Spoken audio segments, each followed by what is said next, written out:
Bueno, ya está con nosotros nuestro queridísimo Marcelo Brunet. Oye, Marce, ¿cómo estáis? Bien, tú decías que había que tener de todo, bueno, acá estamos. Sí, no, sí, lógico. Oye, estoy contenta porque estos lentes sí que leo. Estos son los para leer, pues los otros que me ponía son para ver. Viste que yo Muy tengo bien. astigmatismo y miopía. Entonces ahora con estos Ahora ya miro, no, uy, claro. es maravilloso. Ahora ves. Leo todo lo que Estupendo. quieras, leo. Ya. Estupendo, muy bien. Oye, ya, comenzamos a conversar con respecto a la actualidad. ¿Cuál es tu primer tema? A ver, tírame uno. Así como entiendo que hoy día, probablemente en la Sí. tarde, debería ser el funeral de A las Guillermo 12. Tellier. A las Claro. 12. A las 12 empieza. A las 12 empieza. Porque a las 9 empieza ahora, también están en una ceremonia todavía. Claro. Y a las 12 se trasladan ya al Cementerio General de Santiago. Claro, exactamente. Sí. Y ahí es donde tenemos que empezar a conversar acerca de la figura de Guillermo Tellier. Porque lo primero, obviamente, digamos, es Sí. lamentable como cualquier muerte, digamos, nadie debería celebrar muertes de nadie, digamos, una cosa de Lógico. sentido común. Sí. Pero la clave en esto es ver el legado político que deja Guillermo Tellier. Y ahí es donde podemos conversar un rato largo, porque este señor tenía una trayectoria bastante larga. Aparte, Guillermo Tellier, cuando era chico, digamos, metiéndose a las juventudes comunistas por los años 50, 60, y después de eso termina siendo candidato a diputado y lo persiguen durante la dictadura, termina, Fue digamos... torturado también. Claro, Sí. y todo eso es todo eso es lamentable y evidentemente, digamos, es condenable. Pero de ahí en adelante, digamos, tomar el camino de la fuerza, el camino de la represión, el camino de la violencia, que es prácticamente el legado con el que yo creo que va a terminar siendo recordado Guillermo Tellier, es una cosa que amerita darle una vuelta a lo que está haciendo, por ejemplo, el gobierno hoy día. Cuando el gobierno hoy día transforma en duelo nacional la muerte de Guillermo Tellier, Sí. lo que está haciendo en el fondo es obviar que la historia de Guillermo Tellier, políticamente hablando, no es personal, digamos, puede ser No, para nada. muy buen padre de familia, digamos, a lo mejor no lo sé, no lo conozco, no tengo Claro, idea. sí. Estamos Pero hablando políticamente. desde el punto de vista de lo político, Mm. a ver, todas sus acciones desde los años 70 y tanto hasta en adelante están vinculadas con la violencia, y con violencia dura. O sea, él fue el coordinador político del Frente Manuel Rodríguez. O sea, cuando el Partido Comunista tenía una relación bastante ambigua con el Frente Manuel Rodríguez, ellos lo que hacen es tener un coordinador político, y ese coordinador político se llamaba Guillermo Tellier. O sea, cada una de las acciones, él dice que no, digamos, él decía que no, pero cada una de las acciones, esto está documentadísimo, cada una de las acciones que hacía el Frente Manuel Rodríguez pasaba por la autorización política del Partido Comunista. Y ahí es donde estaba Guillermo Tellier. Entonces, claro, uno podrá decir, no, pero es que, mira, era un combativo en contra de la dictadura. Entonces, ya, ok, perfecto, No, ya, y ya. también estuvo detrás del atentado. Sí. Es que a eso quiero llegar. Sí. Claro, uno podría decir, ya, ok, él reconoció el atentado a Pinochet, digamos, donde murieron 5 escoltas. 5 escoltas. A mí me duele mucho eso, porque uno de esos escoltas tenía una hija, la hija fue alumna mía en la universidad. ¿Sí? Ah, Sí. bueno. Conozco el Todos drama, tienen, digamos. claro, todos tienen familia. Claro, al Todos. final todos tienen familia, Un lado y otro. incluso los caricaturizados. Entonces, a ver, cuando llegamos a esto, claro, efectivamente uno puede pensar, ya, ok, era militares contra militares, pero no, tampoco están así. Frente a Manuel Rodríguez cometió atentados de distinta naturaleza que le costaron la vida, de acuerdo con lo más conservador en las cifras, 300 personas. Y esas 300 personas no todos eran uniformados. Por ejemplo, hay un señor que me llama mucho la atención, además tiene mi edad, digamos, tenía mi edad de 50 años. Jorge Campos era un subgerente de Carosi. O sea, nada que ver con la dictadura, nada que ver con militares, nada que ver con nada. Y el señor toma el metro, va camino a Nos, digamos, y se encuentra en el metro Tobalaba con una bomba. La bomba explota y él se muere. Entonces, a ver, este señor tuvo que ver, el señor Tellier tuvo que ver con la vida y la muerte de chilenos. Este señor fue, de alguna forma, el gerente de la asociación terrorista más importante que ha tenido Chile en la historia. El señor tuvo que ver con la internación de armas de Carrizal Bajo, que, entre otras cosas, fue la internación más grande de armas que se ha hecho en Iberoamérica. O sea, nunca se ha hecho una internación de armas a otro país, digamos, de esta naturaleza, de este tamaño. O sea, toneladas y toneladas de armas que todavía se usan, ¿eh? Eso es súper importante, Carla. Esas armas todavía se usan. Porque al Frente Manuel Rodríguez se las compró el narcotráfico. Entonces muchas veces cuando se hacen requisiciones de armas y se encuentra uno con fusiles M16, esos fusiles M16 no venían de la nada, venían de esa internación de Carrizal Bajo hasta el día de hoy. Ahora, ¿por qué es importante esto? Porque al final del día, lo que vemos hoy es una especie como de beatificación de Guillermo Tellier. A ver. Es difícil, ¿no? Sí. Lo que pasa es que, claro, si uno habla desde A mí lo que me pasó personalmente fue que cuando vi la historia, y que de hecho hace unos pocos días salió el atentado a Pinochet, ¿Sí? uno va entendiendo muchas cosas. También vi ayer la historia de la venta sexy. Ya, la venda sexy, claro. Sí, Sí. la casa de torturas Sí. en las cuales se violaba a las mujeres y hombres también. Sí, Había un perro también entre medio Sí, que claro. decían Bodovia, sí. sí, entrenado por una carabinera. Ujú. Entonces, a ver, es complejo. Ujú. Es complejo porque cuando uno empieza a escuchar tanta historia, a leer, a investigar, de repente uno dice, ¿sabes que tenían toda la Y razón? si yo hubiera estado en su lugar, a lo Qué mejor bueno que también se lo hayan hago. qué bueno que se hayan defendido. Qué Claro. bueno. Ahora, y también te puede salir o sea, hay tantos momentos y el punto es el siguiente, que si queremos llegar a unirnos, lo que está pasando hoy, lo que se está haciendo hoy, No ayuda en nada, no pues. ayuda en absolutamente nada. Nada. Pero para nada. Y las palabras, de hecho, es más, hoy día Paulina Bodanovich Sí. dijo claramente en la radio que no estaba de acuerdo con las palabras del presidente, que no eran las que dijo ayer, que en el fondo había muerto, que Tellier había muerto de una manera digna, Valiente, no como otros que habían muerto en forma cobarde. que habían muerto en forma cobarde quitándose eso la te voy- vida. Te voy a tomar medio segundo para hacer un buen comentario. Sí, sí. Lo del presidente Boric en esto es una bajeza. Todos tenemos personas cercanas que han tenido problemas emocionales, problemas de depresión. Mira, lo que era, y que eventualmente podrían terminar. Espérame, Marcelo, lo Sí. quiero decir de manera exacta. Lo dijo así. Murió un hombre digno, Sí. como un hombre digno, Como un hombre mientras otros Bueno, como cobardes, una cosa mueren así. de manera Haciendo cobarde para alusión a- no enfrentar la justicia. Haciendo alusión al ex militar Claro. de 86 años que se suicidó para no enfrentar la condena por el pegó, caso de claro, Héctor Jara. se pegó un Pero balazo que eso, y le pero iban a llevar es a- que eso es un punto súper importante. Alguien que ha hablado tanto de salud mental como el presidente Boric no puede despacharse una frase como esa.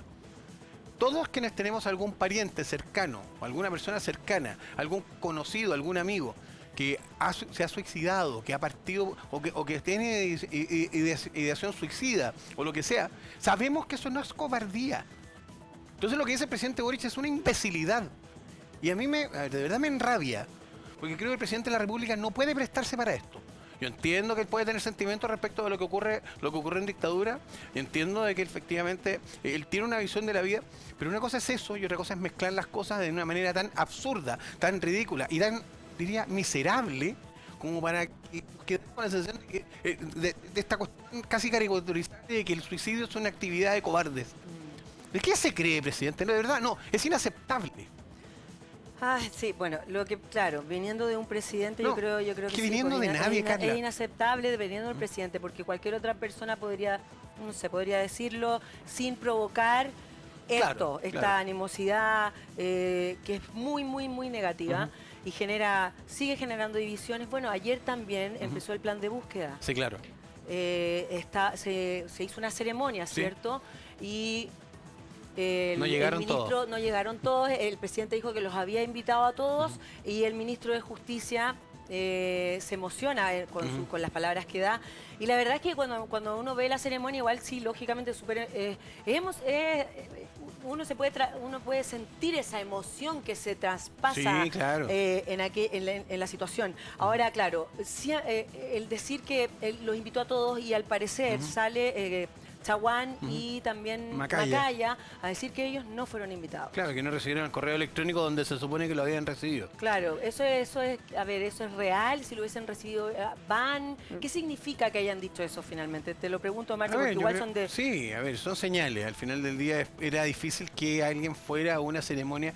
A ver, no olvidemos que esto se enmarca en la lógica de los 50 años y que los 50 años es un hito importante para el gobierno. Ahora, uno podría preguntarse, la semana pasada Chile se estaba anegando completo. Las inundaciones han destruido gran parte del país y el tema tiene que ser 50 años atrás. ¿De verdad tenemos que estar hablando de lo que ocurrió hace 50 años atrás necesariamente? Algunos dirán que sí, ya, hay 1.600 personas que tienen... Mira, que yo comparto el dolor de las víctimas. Hay 1.600 personas en Chile que no saben dónde están los restos de sus familiares. 1.600, Y yo lo me parece, entiendo, sí. yo empatizo con eso de todas maneras. Pero lo del gobierno, lo que está haciendo el gobierno es una utilización política respecto de esto, con un objeto muy determinado, tratar de hablarle a su nicho, a su 30%, a su gente más dura. En lugar de ser el presidente de todos los chilenos, lo que está haciendo Gabriel Boric y su gobierno es tratar de gobernar mirando con el ojo izquierdo solamente, enfocándose hacia quienes únicamente visualizan esto desde una perspectiva. Y acá hay dos perspectivas al menos, Bueno, o tres, aparte, o 10. Mira, ¿sabéis qué?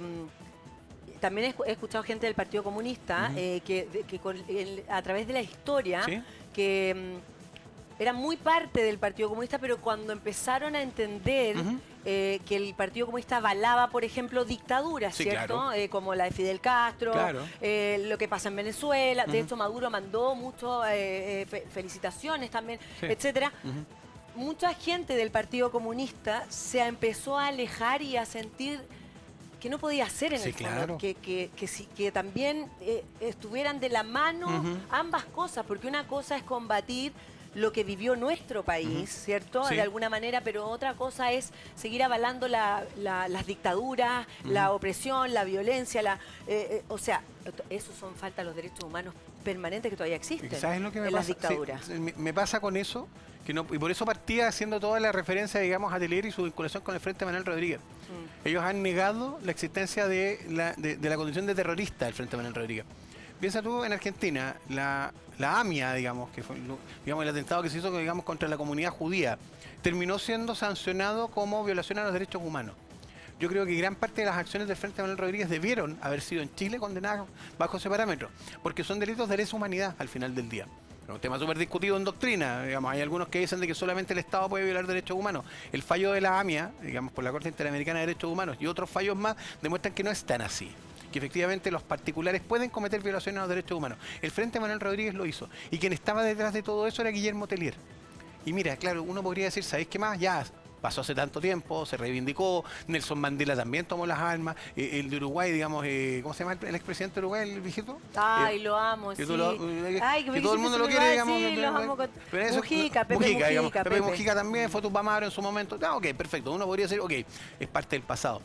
Pero cuando el 18 de octubre del 2019 Telier parte asumiendo, digamos, una especie de vocería respecto a un tema que ni siquiera lo tocaba, que era el movimiento social que se produjo para el estallido social, le empieza a pedir la renuncia al presidente electo democráticamente, Sebastián Piñera, y empieza a decir de que la única solución para la crisis política era que él saliera. O sea, tratando de hacer un golpe blanco, una especie de golpe de Estado, pero blanco, sin necesidad de armas, aprovechándose que otros estaban actuando con violencia. Y él flanqueado con todo el Partido Comunista, con Camila Vallejo al lado, con Carol Cariola, con Daniel Jadwe, y todos pidiéndole la renuncia al presidente Piñera. Lo acusaron constitucionalmente, lo persiguieron hasta donde más no pudieron, lo culparon a él de todas las causas del estallido social. Eso es golpismo. Entonces Guillermo Telier no tenía convicciones democráticas profundas. Yo creo que Guillermo Telier se disfrazaba de demócrata, como gran parte del Partido Comunista lo hace. Pero de ahí que tuviera convicciones profundas democráticas, yo tengo mis dudas. Claro, es que, claro, uno hoy día podría decir ni republicanos ni los comunistas son demócratas. O sea, nada más lejos de ser democráticos. Pero independiente, Sí. yo siento que igualmente es imposible no detenerse a pensar. Y por eso esto no va a tener nunca una salida. Un cierre, digamos. Nunca va a tener una salida, nunca, jamás. Que uno vive la vida desde donde le toca. Claro. ¿Cachai? Coincido. Entonces, finalmente también los sentimientos de cada uno son, como bien digo, muy propios. Sí. Y si yo veo el partido desde la tribuna y del otro lo ve desde la galería, Obviamente las visiones son distintas. otro partido, Por supuesto. ¿cierto? Sí, de Es acuerdo. otra la emoción, es otra. Entonces, por eso creo que lo finalmente fundamental, quizás acá en la conversación, es que el presidente no debe hacer ese tipo de declaraciones. Por supuesto. Mira, más allá de que haya hecho 2 días de duelo, ya, si hubiese quedado solamente ahí, por ejemplo, Sí.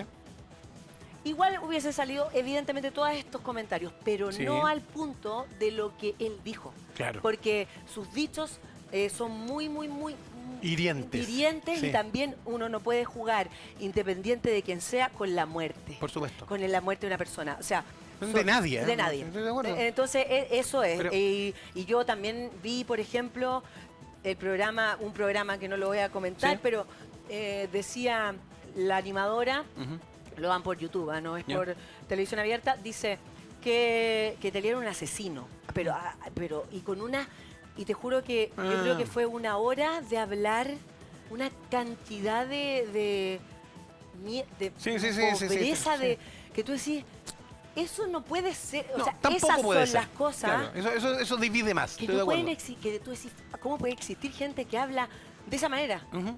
Sin ningún respeto hacia Mira, nada. es que ahí es donde uno empieza a revisar cómo de repente la ponderación de las cosas son distintas. Tú tienes razón cuando dice que se ve distinto desde la galería que desde la tribuna. Ok, perfecto. Pero es que en la misma galería o en la misma tribuna estaba Guillermo Tellier por un lado, pero por el otro lado estaba Patricio Aylwin y Ricardo Lagos, que llamaban a derrotar la dictadura con un lápiz y un papel. Versus Tellier y el Partido Comunista de la época, que lo que hacían era llamar a la insurrección, a la revolución popular de masa, a tratar de tener un proceso parecido al que tuvo Nicaragua en su momento, con un Frente Manuel Rodríguez parecido, digamos, al movimiento sandinista. Entonces, claro, yo entiendo eso, yo entiendo que son parámetros distintos y posiciones distintas frente a la vida, frente a lo que te toca. Y ahí es donde nosotros tenemos que optar. O seguimos el modelo de Aylwin y de Lagos en esto, que para mí, digamos, son la representación de la democracia, o seguimos el modelo del Partido Comunista y Tellier.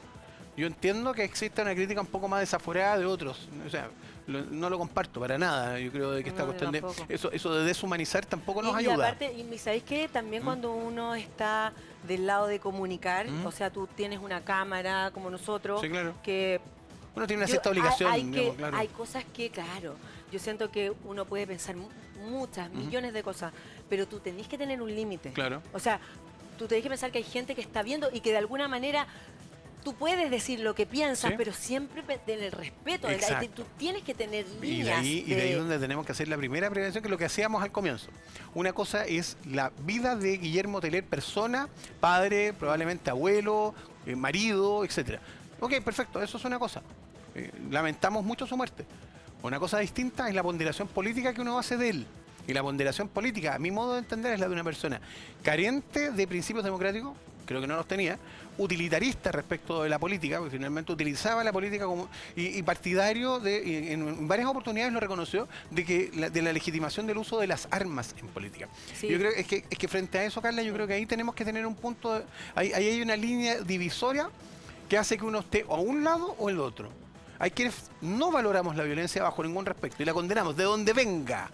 Y hay otros que sí. Es que ahí ¿sabes que yo ahí te lo puedo cuestionar, Marcelo? Porque en el fondo hay personas que dicen que esa teoría que tú tienes no es real.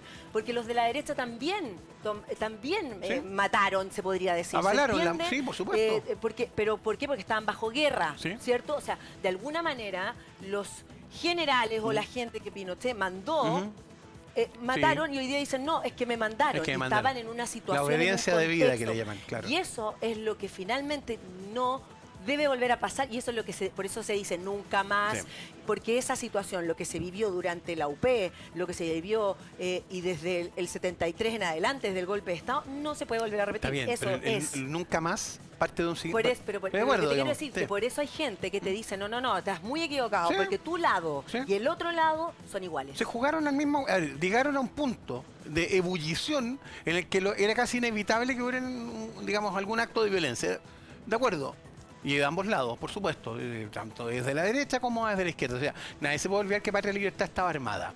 Y nadie se puede olvidar de que no sé, pues el, digamos, pero los cuando amigos uno- personales también lo claro, estaban. pero cuando uno piensa que fueron a matar a Víctor Jara, por ejemplo, Víctor Jara un cantante, o sea, no creo que Víctor No. Jara haya estado con armas, así esperando. Impresentable. No. O sea, esas son O sea, cosas, y claro. Y aunque lo hubiera estado, lo que correspondía era otro procedimiento, Claro. eran otros mecanismos, no llegar y matar. Pero, y con esto para no, Con esto con esto para no darle Sí, porque tanta si no, vuelta, sí, como porque si no si se nos no- va a pasar el problema. claro. Pero hay una cosa que es relevante en esto. El nunca más llega, o sea, ¿por qué el nunca más es importante? Porque es la pauta conforme a la cual nosotros decimos, mire, yo no estoy dispuesto a llegar a este punto de ebullición, Ah. que es el que llegamos en los años No podemos ser 70. animales. No podemos entonces ahí es donde está lo importante de lo que Sí. tiene que hacer el presidente Boric y que no está haciendo. Esta comparación miserable de la muerte de una persona respecto de otra que se suicida es un acto de violencia política. Y yo creo que el presidente Boric tiene que enmendar esto. No es aceptable. Yo insisto, no sé qué se cree el presidente, de verdad no lo sé. Por favor, modere sus dichos. Bueno, ahora para ir cerrando con un ánimo más, yo he visto la política, ¿Sí? los políticos antiguos y que han sido presidente de la República Sí, por claro. algo, y también grandes políticos que existen como la que acabamos de Sí, nombrar, sí. Lagos, Bodanovich, Elway. Claro, y hay Bodanovich. Sí. muchos, la verdad, Sí. esta amistad cívica, este perdón que Sí. tienen, que es que tú decís, es impresionante cómo pueden también Ujú. hablar desde un perdón y desde una tranquilidad Claro. cuando han pasado ambos lados todas las cosas y Sí. han sido capaces de avanzar y tú los miras y dices, esa es la única manera que podemos llegar a ser lo que queremos ser. Sí. Y no volvernos unos animales como lo que pasó. Sí, porque claro. eso no puede volver a pasar nunca jamás. Por Y yo supuesto. creo que nunca, evidentemente nunca más va a volver a pasar. Ojalá.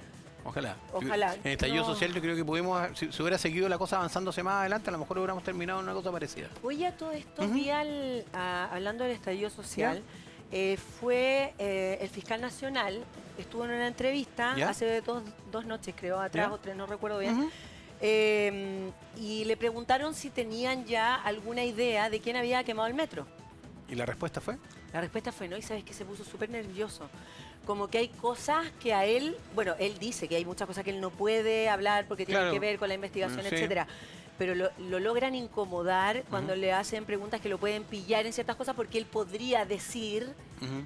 pero dice, No debe. prefiero... No, hay cosas que él puede. Y Ya. cuando lo va pillando la Ujú. periodista, lo va pillando porque le hace la tiene clarísima la pregunta y él se incomoda al no dar respuestas que podría dar. ¿Se entiende? Entiendo. ¿Entiendes lo que te Sí, quiero decir? sí, Entonces, sí, como sí, que de sí. alguna manera Sí. se expone y lo que nosotros podemos ver Ujú. es que está tapando. ¿Me entiendes lo que te quiero decir? Que si- Entiendo sí. el punto al que quieres llegar. Yo no tengo certeza de que exista, digamos, un encubrimiento de algo. En el fondo, digamos, en la idea. Yo no lo sé.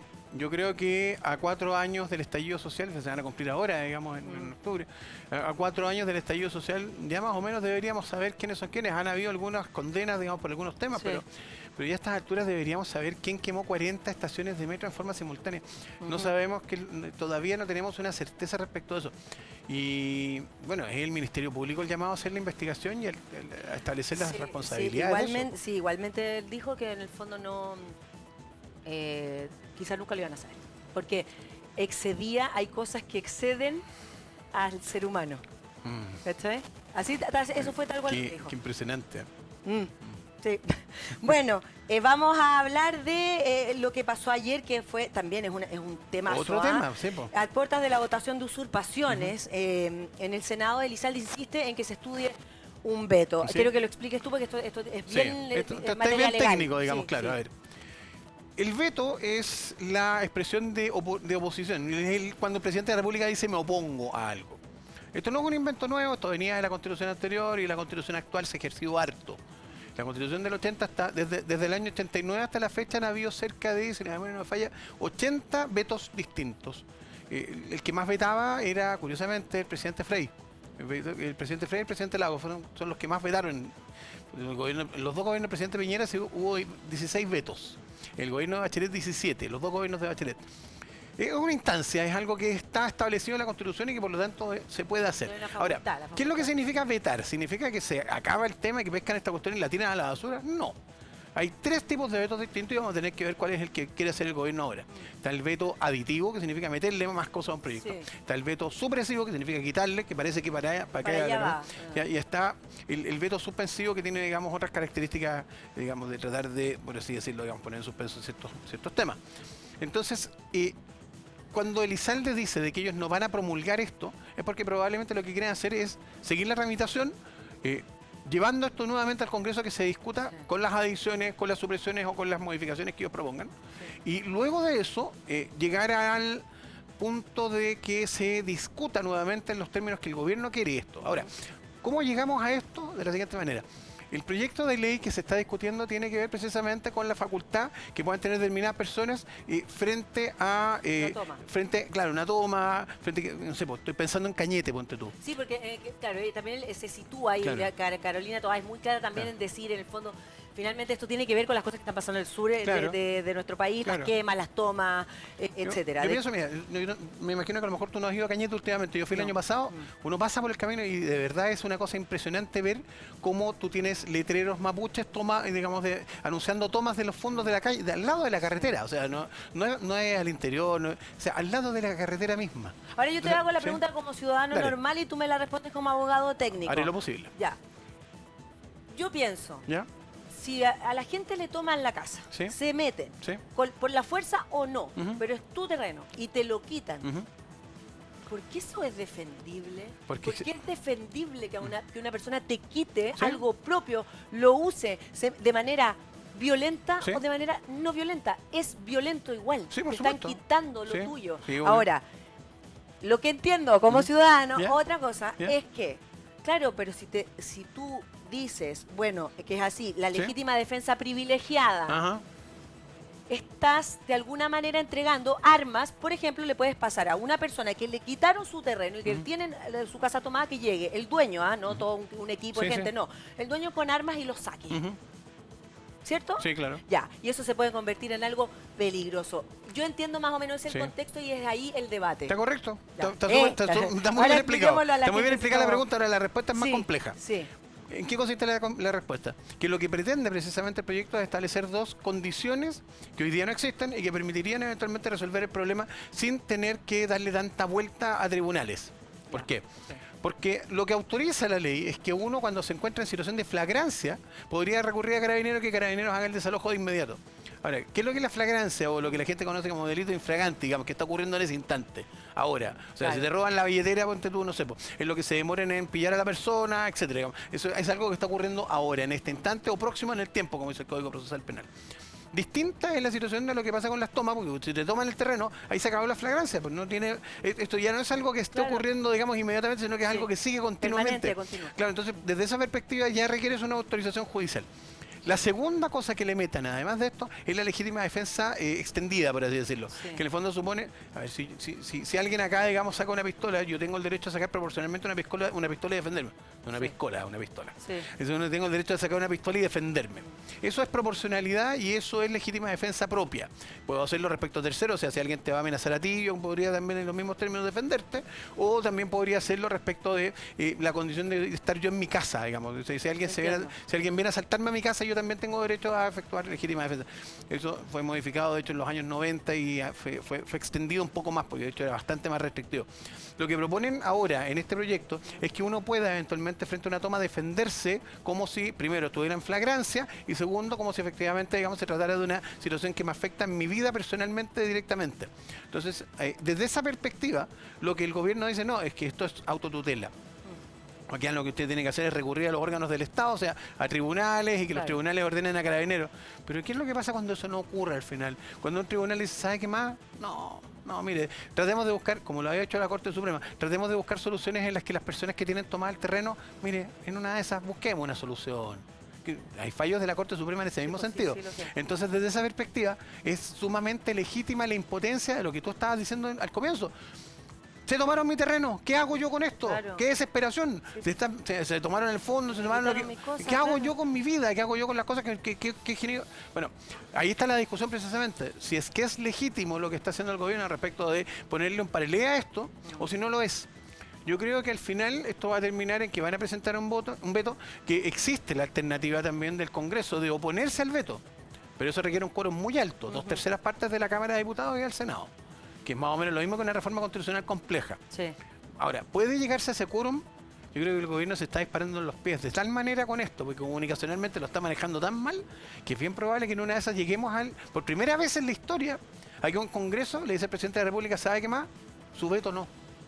Entonces veamos. Eso sí, vamos a ir viendo esto que está en desarrollo. Noticia en desarrollo, dicen los periodistas. Sí, súper así, está súper calentita y la verdad que ha generado mucha noticia. Marce, Vamos a seguir con el tema del que estábamos conversando cuando el veto y Sí. todo lo que va a pasar. Pero también ayer una noticia, fíjate, que me llamó mucho la atención, que tiene que ver con esto. Te lo voy a decir inmediatamente. Veamos. ¿Qué contiene el botiquín cultural? Ah, ¿Qué contiene el botiquín cultural que entregó el gobierno a niñas y niños afectados por la lluvia? Esto causó polémicas, ¿ah? Porque dice, la ministra de Culturas, Carolina Redondo, visitó albergues en la zona centro-sur y le entregó una serie de materiales a los menores de edad afectados por el sistema frontal. Bueno, el tema que es llamativo, en el fondo es lo que contenía, ¿cierto? Este claro. botiquín. ¿Qué incluye? Veamos.